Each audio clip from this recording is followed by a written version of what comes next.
Welcome back to Prime Debate. S Vasu గారు. Anchor గారు,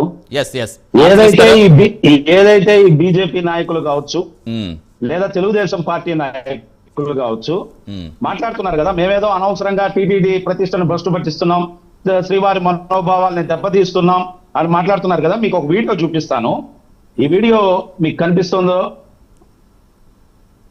అది రావట్లేదు, చూడండి. లేదు లేదు, మీకు ఆ వీడియో మాకు కనిపించట్లేదు. వాసు గారు మీరు చెప్పండి సార్. ఇది తిరుమల అలిపిరి దగ్గర ఒక వ్యక్తి కూర్చొని మందు సేవిస్తున్న వీడియో. నేను ఇది మీకు అదే చెప్తుంటే మీరు మందు సేవిస్తున్నారు లేదా బిర్యానీ ప్యాకెట్ తిన్నారు మీరు చెప్పుకుంటూ వస్తున్నారు. అవన్నీ కూడా వాళ్ళే కావాలని చేయించి వారి అనుచరులు చేయించి ఇక్కడ పవిత్రతను దెబ్బతీస్తారని మీరు చెప్తున్నారు. నేను చెప్పేది ఇప్పుడు వీడియోల సాక్ష్యం కాదు, వీడియోల సాక్ష్యం కాదు, తిరుమల సాక్షిగా ఎందుకు ఇంత రాద్ధాంతం అనేది.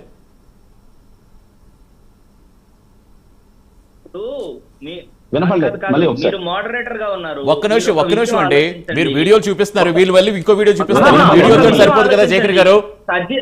కాదండి, కాదు, ససాక్ష్యంగా మీకు చూపిస్తుంటేనేమో తగదు అంటున్నారు. ఇప్పుడు ఆ వీడియో చూస్తూ కూర్చుంటే మనకు డిబేట్ ముందుకు కదలదు. నేను చెప్పేది ఏంటంటే వీడియోలు ఉన్నాయి, వీడియోలు ఇప్పుడు మనం చూపిస్తే వచ్చే కదా, సోషల్ మీడియా ఆల్రెడీ సోషల్ మీడియాలో వైరల్ అవుతూనే ఉన్నాయి. శేఖర్ గారు ఒక్క నిమిషం మీరు ఆగండి, ఒక్క నిమిషం. వాసు గారు ఏదైతే తిరుమల తిరుపతి దేవస్థానంలో పాలక వర్గం సరిగ్గా అడ్మినిస్ట్రేషన్ ని సరిగ్గా చూసుకోవడం లేదు. దాని వల్ల శ్రీవారి భక్తులు కావచ్చు లేదా శ్రీవారి కోసం వచ్చిన యాత్రికులు కావచ్చు చాలా చాలా చాలా కష్టాలు పడుతున్నారు. మేము ఒకటే అడుగుతున్నాం, శ్రీవారి ప్రతిష్టను మేము దెబ్బతీయడం లేదు. 1 సంవత్సరం కాలంగా మీరు ఏం చేస్తున్నారు? మీరు ఏదన్నా మాట్లాడితే మేము 7,000 టికెట్లు 6,000 టికెట్లు అని మాట్లాడుతున్నారు కదా.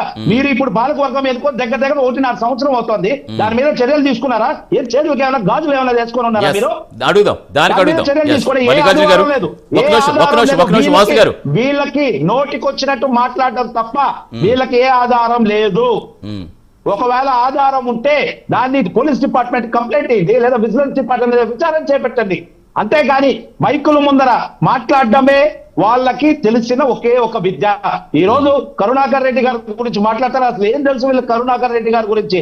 తిరుమల తిరుపతి దేవస్థానంలో కళ్యాణ వస్తు కార్యక్రమం ద్వారా 36,000 మంది జంటలకు పెళ్లి చేసిన ఘనత కరుణాకర్ రెడ్డి గారికి దక్కుతుంది. అదే ఫ్రీ అన్నదానం మొదలు పెట్టింది కరుణాకర్ రెడ్డి గారు. శ్రీవారి భక్తి ఛానల్ ద్వారా ఈ రోజు శ్రీవారి ఉత్సవాలు కావచ్చు, ఆయన గొప్పతనాన్ని కావచ్చు ప్రపంచం మొత్తానికి తెలియజేస్తుందంటే కారణం ఎస్విబిసి ఛానల్. దాన్ని మొదలు పెట్టింది కరుణాకర్ రెడ్డి గారు. ఈ రోజు తిరుమల తిరుపతి దేవస్థానం ఎంప్లాయీస్ కి 9,000 మంది ఎంప్లాయీస్ కి ఇళ్ల పట్టాలు వాసు గారు మీరు అడిగిన దానికి అడుగుదాం. వాసు గారు ఒకటి, కానీ ఇక్కడ ఒకటి, ఎవరు ఏం పెట్టినా ఎవరు ఏం చేసినా అది వైసీపీ ప్రభుత్వమైనా టీడీపీ ప్రభుత్వమైనా కూటమి ప్రభుత్వమైనా ఇవన్నీ కూడా తిరుమల తిరుపతి దేవస్థానంలో చేసిన సంస్కరణలు. ఇవన్నీ కూడా భక్తులకు ఉపయోగపడే సంస్కరణలు ఎవరి హయాంలో జరిగిన అభినందించాల్సిందే. కూర్చున్న ప్రతి ఒక్క వ్యక్తి ఆ పాలక వర్గానికి సంబంధించిన వ్యక్తే, తిరుమల తిరుపతి దేవస్థానానికి సంబంధించిన వ్యక్తే. కేవలం కరుణాకర్ రెడ్డి కరుణాకర్ రెడ్డి గారే ఈ రోజు అర్చకులు కావచ్చు, ఉద్యోగస్తులు కావచ్చు, జీతాలు పెంచి వాళ్ళకి ఇళ్ల స్థలాలు కేటాయించి ఇన్ని కార్యక్రమాలు చేపట్టింది భూమన కరుణాకర్ రెడ్డి గారు. అలాంటి వ్యక్తి ఈ పాలక వర్గం వచ్చిన తర్వాత జరిగిన తప్పిదాలు 6 మంది ప్రాణాలు కోల్పోయారండి. వీళ్ళకి చేతగాక 6 మంది ప్రాణాలు కోల్పోయారు. తిరుమలలో కూర్చొని మందు తాగుతున్నారు, తిరుమలలో కూర్చొని నమాజ్ చేస్తున్నారు.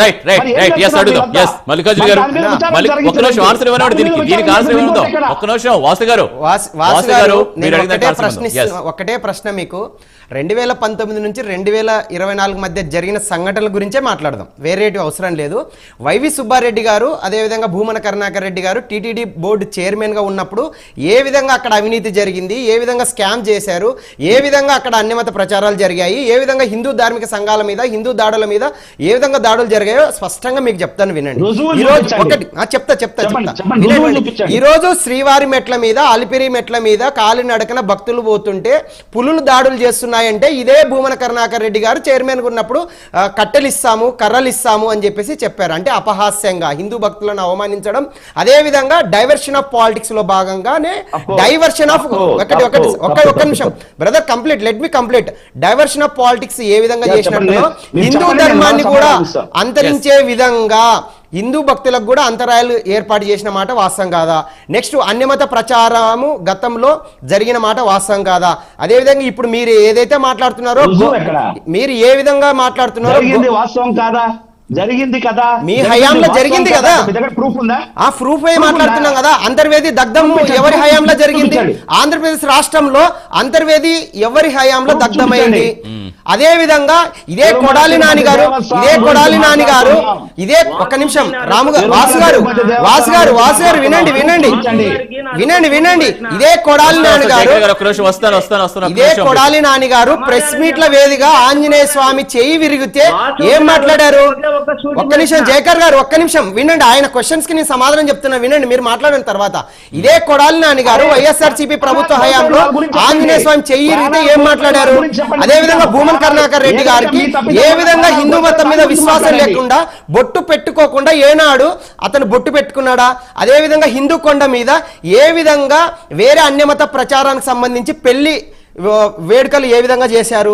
అదే విధంగా ఇదే భూమన కరుణాకర్ రెడ్డి గారు గోవిందరాజ టెంపుల్ కు కన్స్ట్రక్షన్ విషయంలో గతంలోనే 10 కోట్లతో కంప్లీట్ అయితే దాదాపు 500 కోట్లతో మళ్ళీ రీకన్స్ట్రక్షన్ చేస్తున్నా అని చెప్పేసి తీసుకొచ్చారు. అన్ని విషయాలు లేవనైతే మనం అన్ని విషయాలు కాదు. ఇప్పుడు ప్రస్తుతం ఒక్క నిమిషం వాసు గారు మీరు ఇచ్చేస్తారు మేము ఇచ్చేస్తాం, మీరు ఇచ్చేస్తారు మేము ఇచ్చేస్తాం, అది కాదు. ఇవి వీళ్ళు మాట్లాడే ప్రతి ఒక్కటి ఒకటి గోవధ హత్యలు జరిగితే ఇదే భారతీయ జనతా పార్టీ నేతృత్వంలో హోం శాఖ మంత్రి వారు బండి సంజయ్ అన్న గారు కావచ్చు, అదే విధంగా టీటీడీ బోర్డు మెంబర్ గా ఉన్నటువంటి భాన్ ప్రకాష్ రెడ్డి అన్న గారు భూమన కరుణాకర్ రెడ్డి గారిని ఒకేసారి 1000కి పైగా గోవులు ఏ విధంగా చనిపోతాయంటే వయసు మళ్ళీనవే అని చెప్పేసి మీరు దాన్ని ఖండించారు. ఇది ఎంతవరకు వాస్తవం అనేది మీరు చెప్పాలి ప్రజలకి. ఎంతవరకు రాజకీయ పార్టీల గురించి మాట్లాడడం కరెక్ట్ కాదు. మీరు మాట్లాడేది పచ్చి అబద్ధాలు. ప్రజలు చూస్తున్నారన్నా, ప్రజలు చూస్తున్నారు. మీరు మీడియా ముఖంగా ఇవి అబద్ధాలు ఇవి నిజాలు అని చెప్తే సంజయ్ గారు లడ్డూలలో కల్తీ జరిగిన మాట వాస్తవం కాదా? ఏదో గోవిందరాజస్వామి గుడి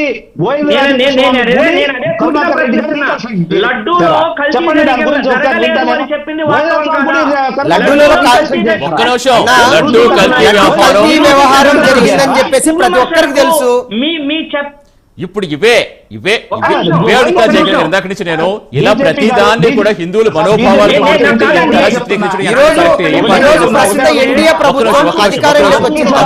లైన్ లో ఉన్నారా మీరు? అమర్నాథ్ రెడ్డి గారు ఒక నిమిషం వాసు గారు వస్తాను. టీడీపీ వాళ్ళని కూడా అడిగితే మాట్లాడండి, తొక్కిసలాట గురించి మాట్లాడండి, కొండ మీద నమాజ్ గురించి మాట్లాడండి అన్న. ఒకటి దాని గురించి మాట్లాడండి, దీని గురించే మాట్లాడుతున్నారన్నా. ఇదే గతంలో వైఎస్ఆర్సీపీ హయాంలో కావచ్చు, అంతకుముందు ప్రభుత్వ హయాంలో కావచ్చు, ఎప్పుడు ఏ రకమైన ఇలాంటి సంఘటనలు జరిగినా భారతీయ జనతా పార్టీ నాయకులు నేతృత్వంలో ఎన్నో రకాలుగా డిమాండ్లు వ్యక్తం చేశారు. ఈ రోజు ఒకటి ఇది డైవర్షన్ అంటే ఒక క్రమ పద్ధతిలో చెప్తున్నాను. వాసు గారు వినండి, వినండి అబ్బా వినండి. ఒక్క విషయం బ్రదర్, ఒక క్రమ పద్ధతిలో హిందూ మతాన్ని తగ్గించే ప్రయత్నంలో భాగంగానే అక్కడ అన్యమత ప్రచారం చేయిస్తున్నారు. అదే విధంగా మీరు అన్నట్లు అన్యమతానికి సంబంధించిన ముస్లింలు కావచ్చు, మందు కావచ్చు, మాంసం కావచ్చు, గతంలో జరిగిన సంఘటనలు ఎన్ని లేవు. అదే విధంగా టీటీడీ దర్శనానికి సంబంధించి రోజా గారి మీద ఎన్ని ఒకటి ఎన్ని నిజాలు బయటకు వెలుగులేకొచ్చాయి మీరు చెప్పాలి. ఆఖరికి అన్న ప్రసాదం కూడా భక్తులకి ఇవ్వలేనటువంటి గవర్నమెంట్ గత ప్రభుత్వము. అదే విధంగా దర్శనానికి సంబంధించి ఎన్ని వేల టికెట్లు మీరు అమ్ముకున్నారు, వాటి గురించి మాట్లాడంటే అసలు మాట్లాడట్లేదు. లేదా మీ నెంబర్ చెప్పు, మీ నెంబర్ పంపిండి, నేను అన్ని ఒకటి ఏదన్నా ఉంటే మీరు మాట్లాడండి, కానీ వేరే వాళ్ళు మాట్లాడితే ఒక్క నిమిషం అమర్నాథ్ రెడ్డి గారు లేదు జయకర్ గారు ఇప్పుడు అన్యమత